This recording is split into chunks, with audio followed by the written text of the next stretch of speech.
the region is in a very, very tense and in a state of non-declared war. I think I can call that the situation a non-declared war, but there is a war there. Trump administration has decided that the president democratically elected in Venezuela should not be the president.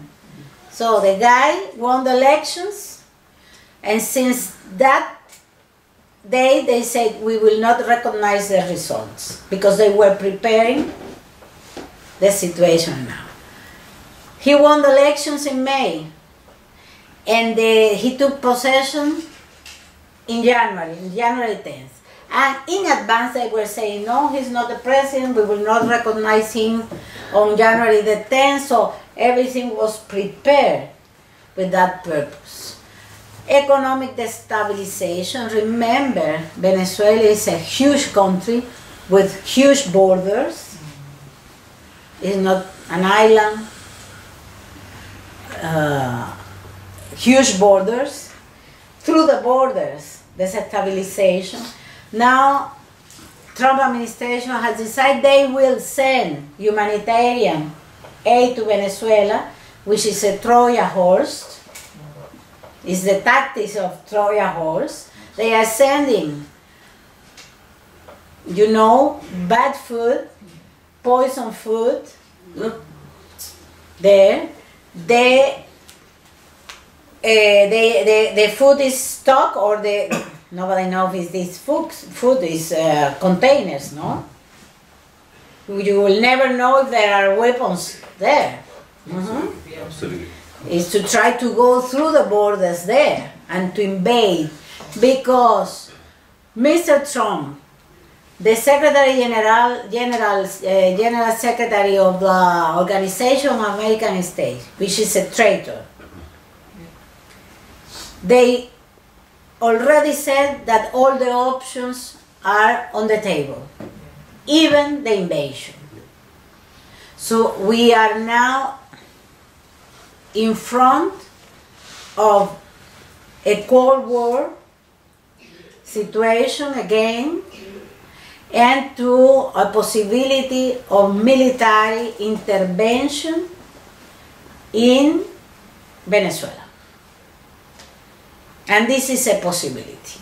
At the point that United Nations has reacted now, and countries like Russia, China, Cuba, has created a group, like-minded group, to avoid the possibility of the intervention, because United States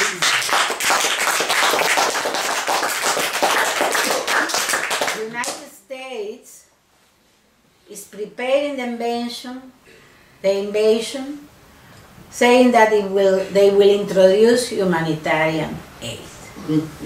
We should warn everybody in this world.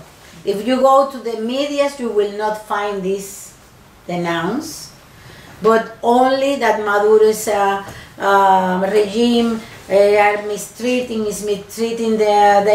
his people, that they have sicknesses, that the health is poor, that they don't have anything to eat, that they even said, because I think it was aimed to a coup d'etat, and they tried hard to do it when they designed this Mr. Guaidó, the real president of Venezuela, but they failed. Because they said that Maduro hasn't the army with him, with the revolution, and they are with the revolution. And it was proved that. And when they said that Maduro hasn't the people of Venezuela with him and with the government, and they are with their government.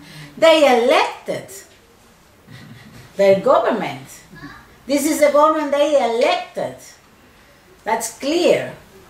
And when they said that, they thought that everything will be solved in 1, 2, 3 days. And they are stuck in this position now. Maduro is there. The people of Venezuela every day are in the streets supporting him. The army is with him and protecting the borders of Venezuela. And they have failed, clearly failed. But they don't want to recognize that.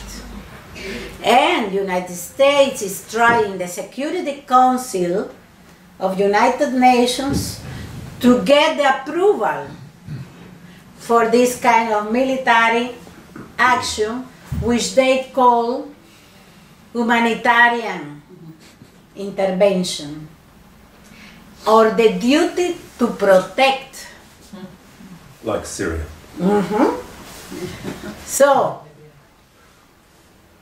is the humanity so stupid to forget about what is happening, what has happened in Afghanistan, in Syria, in Libya, Iraq, yeah. in Iraq? I don't think so. I don't think so. And we should let the people know and recall about that. And all the consequences of those military actions, interventions in the world, impacting Middle East, Europe. What if not all this migration from there is a consequence of wars? And the same, they want to do the same in our region. They already said, and I have the quotation here from them, Mr. Trump said, the previous administration's easing of restrictions on travel and trade does not help the Cuban people, so he knows what is good for the Cuban people. They only enrich the Cuban regime. Therefore, effective immediately, I'm canceling the last administration completely one-side deal with Cuba. November 2017, because you know, they know that the tourism is more and more an important part of our wealth.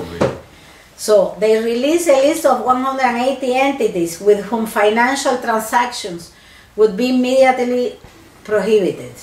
And now they update this last year with some more in a list. Trump has limited travel to educational group trips, humanitarian projects, and civil society assistance. There were some groups allowed by Obama administration to travel to Cuba, 12 different groups. He restricted that. And National Security Advisor, the very well-known John Bolton, mentioned Cuba as well as Venezuela and Nicaragua as the troika of tyranny, as they are calling this now. So did Secretary General of oust, Luis Almagro, who is in support of the aggressive policy. You know, Cuba was expelled from Organization of American States in 1963. And lately, they said, no, Cuba was not expelled. Cuba is a member of oust. They were suspended because they want us to come there and sanction us. Yeah. Same way they are doing with Nicaragua and Venezuela. We say, no, thank you. We are not interested. We are not interested in being part of a ministry of colonies, as Raul Roa, our Minister for Foreign Affairs at the beginning of the revolution, said.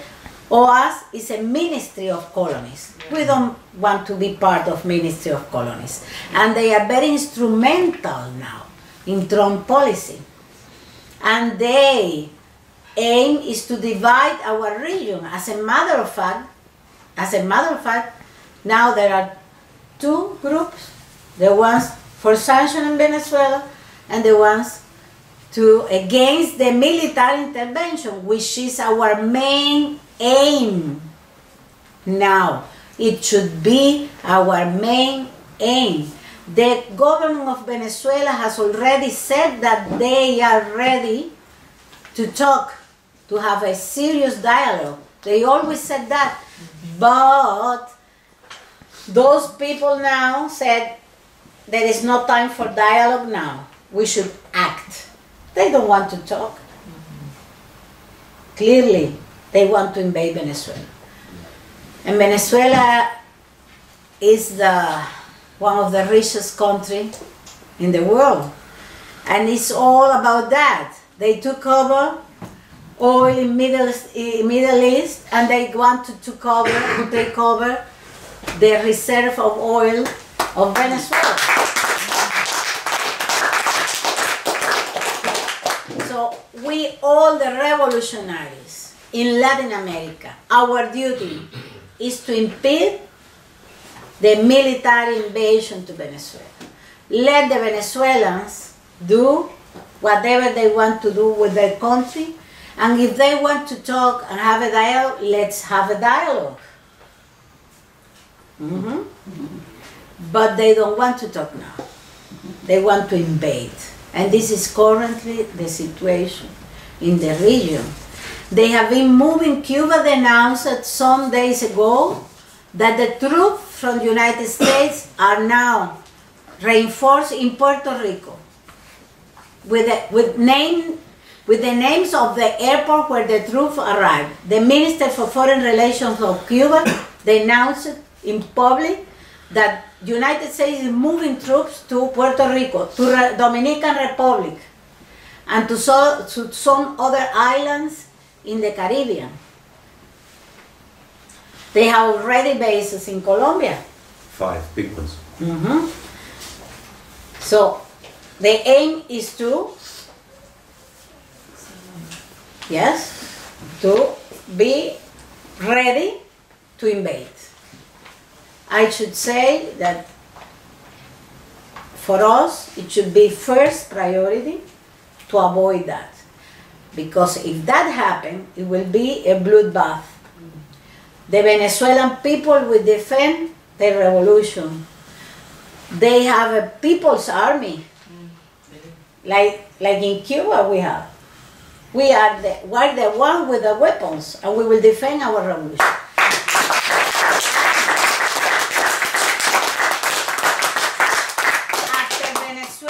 They will go for Cuba. Clearly. This is their aim. So I will stop here. I hope I will not talk for so long. But yes, there is a very critical situation in our region, and I think it requires the support of all our friends around the world. And we know you are there for the revolution in Latin America. For that we are very, very grateful. Thank you very much.